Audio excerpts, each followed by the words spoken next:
nós estamos vendo a implantação da nota fiscal de serviço no padrão nacional. Essa também é uma novidade, essa também é um ponto que você precisa ficar alerta agora em 2026, tá? Por quê? Porque os municípios, eles tiveram a opção de ou adaptar os seus sistemas para emitirem os documentos fiscais de serviço eletrônicos no padrão da nota fiscal de serviço nacional, e eles ficam na responsabilidade de subir as informações para o ambiente nacional, ou eles tinham também a opção de liberarem para que os contribuintes eles emitissem as notas diretamente no padrão nacional, diretamente no emissor nacional. Então, isso começou agora, já a partir de 1º de janeiro de 2026, por força do artigo 62 da Lei Complementar 214. Vou até mostrar aqui novamente ele para vocês, eu já mostrei em algumas oportunidades, mas eu vou mostrar novamente, porque isso está expresso, tá? Ó. Para fins do disposto no caput deste artigo, os municípios e o Distrito Federal ficam obrigados, a partir de 1º de janeiro de 2026, a autorizar seus contribuintes a emitir a nota fiscal de serviço eletrônica de padrão nacional no ambiente nacional, ou, na hipótese de possuir um emissor próprio, compartilhar os documentos fiscais eletrônicos gerados conforme layout padronizado para o ambiente de dados nacional. Então, essa é a missão dos municípios. Então, o seu município, aí de onde você está me assistindo, ele teve que optar por desses caminhos, por uma dessas estratégias, tá? E você deve acompanhar. Nos próximos dias, nós teremos atualizações no Portal Nacional. Foram reportados muitos erros, foram reportadas muitas dificuldades na emissão da nota fiscal de serviço eletrônica no padrão nacional, o que é normal, tá, pessoal? Numa migração de software, numa implantação de sistema. Então, foram reportados muitos problemas, esses problemas estão sendo trabalhados e é natural que nos próximos dias nós tenhamos as correções. Além disso, pessoal, nós tivemos a questão do destaque de IBS e CBS nos documentos fiscais eletrônicos. O que é que acontece? Vocês sabem que a partir de 1º de janeiro de 2026, os contribuintes precisam fazer o destaque de IBS e CBS nos seus documentos fiscais eletrônicos. Esse destaque, pessoal, ele implica em você preencher o quê? Em você preencher corretamente a base de cálculo de IBS, CBS. E aí, pessoal, essa base de cálculo, ela precisa ser bem trabalhada, porque você precisa se basear naquilo que diz o artigo 12º da Lei Complementar 214, você precisa retirar da base de cálculo os tributos que incidem hoje sobre o consumo, ICMS, PIS e COFINS, você precisa incluir um frete cujo custo seja do fornecedor, você precisa incluir seguro, você precisa fazer a determinação correta da base de cálculo, você precisa definir qual é o CST, qual é o Código de Situação Tributária do IBS e da CBS, você precisa preencher a classificação tributária correta, e essa classificação tributária, pessoal, ela não é uma tarefa tão fácil, tá? Porque você precisa analisar o NCM do produto, você precisa analisar a operação que está sendo praticada para determinar corretamente a classificação tributária. Você precisa saber qual é a alíquota padrão, padrão. A alíquota padrão, ela é de 0,1% para o IBS e 0,9% para a CBS, tá? Essa é a alíquota padrão. Mas além de saber a alíquota padrão, você vai ter que já dizer, se existe redução de alíquota. Se existe redução de alíquota. Se essa redução é de 30%, é de 50%, é de 60%, é de 80% ou de 100%. Então você precisa dizer se tem redução de alíquota. Você também precisa preencher, você também vai precisar preencher a alíquota da CBS, a alíquota do IBS estadual. Lembrando, tá, pessoal, que IBS, ele se divide em IBS estadual e IBS municipal. Em 2026, você vai preencher esse 0,1% aqui, ó, diretamente no IBS estadual. Diretamente no IBS estadual. No IBS municipal, você vai deixar zerado, tá? No IBS municipal, você vai deixar zerado. Vou botar aqui só para efeito visual, tá?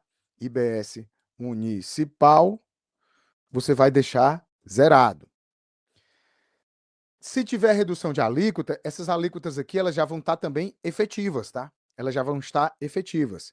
E aí você vai ter que preencher também o valor do IBS e o valor da CBS. Então, isso aqui é preencher corretamente o documento fiscal eletrônico. Isso aqui é fazer corretamente o destaque do documento fiscal eletrônico. Tem muita gente que acha que, eu vou só botar 0,1 e 0,9. Não, você tem que fazer tudo isso aqui, ó. Determinar corretamente a base de cálculo, determinar o CST, determinar a classificação tributária, formatar qual é a alíquota padrão, determinar se tem alguma redução de alíquota que seja conectada com a classificação tributária, preencher no campo de alíquota qual a alíquota efetiva da CBS, qual a alíquota efetiva do IBS estadual, deixar no IBS municipal zerado e, com base nisso, base de cálculo e alíquota, ter o valor do IBS e o valor da CBS. Além disso, pessoal, nós temos que aguardar a publicação dos regulamentos de IBS e CBS, que estão previstos agora para fevereiro. Nós temos que acompanhar a publicação dos layouts dos novos documentos fiscais eletrônicos. Novos documentos fiscais eletrônicos, aí nós temos a DERE, nós temos notas fiscais que estão sendo construídas. Eu vou até levar vocês aqui para o site do Comitê Gestor do IBS. Aqui no site do Comitê Gestor do IBS, nós temos, eu sugiro que vocês acompanhem, tá? Sugiro que vocês acompanhem, porque aqui saem muitas novidades, tá? Saem muitas novidades.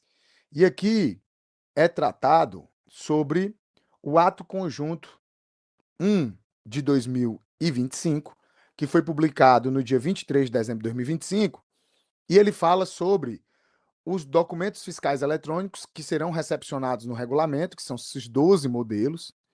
Fala também, deixa eu melhorar aqui um pouquinho a visualização. Fala também, pessoal, sobre os documentos que serão instituídos, que serão criados dentro do regulamento, que são nota fiscal de água e saneamento, o documento, a declaração de regimes eletrônicos, a DERE, que eu falei agora há pouco, nota fiscal de alienação de bens imóveis, nota fiscal eletrônica de gás, tá? Então, todos esses serão instituídos por meio do regulamento, tá? Então, nós temos que ficar acompanhando. Nesse acompanhamento, pessoal, a gente também precisa ficar atento ao que for publicado pelo Comitê Gestor da Nota Fiscal de Serviço Eletrônica, de padrão nacional, porque ele tem competência para gerir as implementações da Nota Fiscal de Serviço Eletrônica, e também temos que acompanhar aquilo que for publicado pelo Comitê Gestor do Simples Nacional.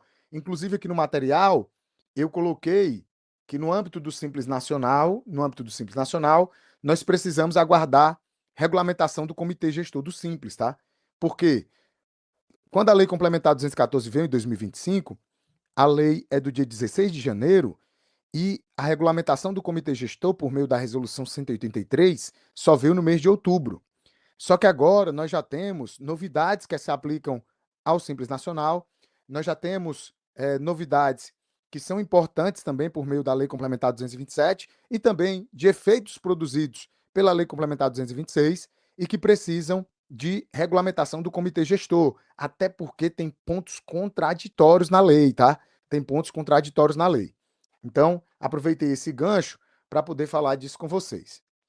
E no âmbito da prática, pessoal, nós temos a questão da apuração assistida, que a Receita Federal liberou na semana passada, no dia 13, o ambiente para que os contribuintes possam fazer testes da apuração assistida da CBS, tá? Então você pode acessar o site consumo.tributos.gov.br e através desse site você vai acessar com certificado digital e vai poder fazer ali simulações da apuração assistida, tá? Simulações da apuração assistida nesse site aqui, ó, consumo.tributos.gov.br. Você vai vir em minhas apurações, vai acessar com certificado digital e vai conseguir ver a apuração assistida.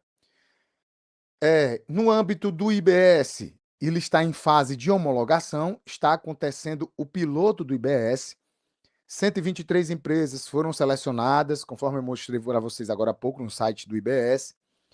Elas estão se reunindo todas as sextas-feiras. O pessoal do comitê gestor está apresentando os detalhes da apuração assistida, está orientando quanto a realizar testes, realizar procedimentos. Então, a apuração assistida do IBS está em fase de homologação, tá? Em fase de homologação. Pessoal, nós também tivemos mudanças no lucro presumido, tá? Que já produzem efeitos agora em 2026. Eu acredito que vocês tenham acompanhado a Lei Complementar 224 de 2025 e a IN 2305 de 2025. A Lei Complementar 224, pessoal, ela é do dia 26 de dezembro de 2025, tá? Ela é do dia 26 de dezembro de 2025. E a IN 2305, ela é do dia 31 de dezembro de 2025. No âmbito do lucro presumido, nós temos uma grande mudança. A lei, ela traz várias disposições, sempre buscando reduzir benefícios e incentivos fiscais, tá? O mote fundamental da lei é a redução de benefícios e incentivos fiscais. E aí tem um ponto polêmico, porque ela considera o lucro presumido um benefício fiscal. E ao considerar um benefício fiscal lucro presumido, ela traz na legislação mitigação a esse benefício, a redução desse benefício. E essa redução, ela tem como ponto base o acréscimo de 10% na base da presunção para as empresas do lucro presumido que tiverem uma receita bruta total superior a 5 milhões no ano, tá? Então, só a título de exemplo, vamos supor que nós estamos falando de um comércio. A partir do momento em que o comércio ele ultrapassar uma receita bruta de 5 milhões no ano, esse montante de excesso, esse excedente, ele terá uma majoração na alíquota da presunção na ordem de 10%. Então, se ele é um comércio e ele tem uma presunção de 8%, o excedente vai ter uma alíquota de presunção de 8,8%, ou seja, 10% a mais. Se a presunção é de 32%, o excedente dos 5 milhões vai ter uma majoração e vai para 35,2%, 35,20%.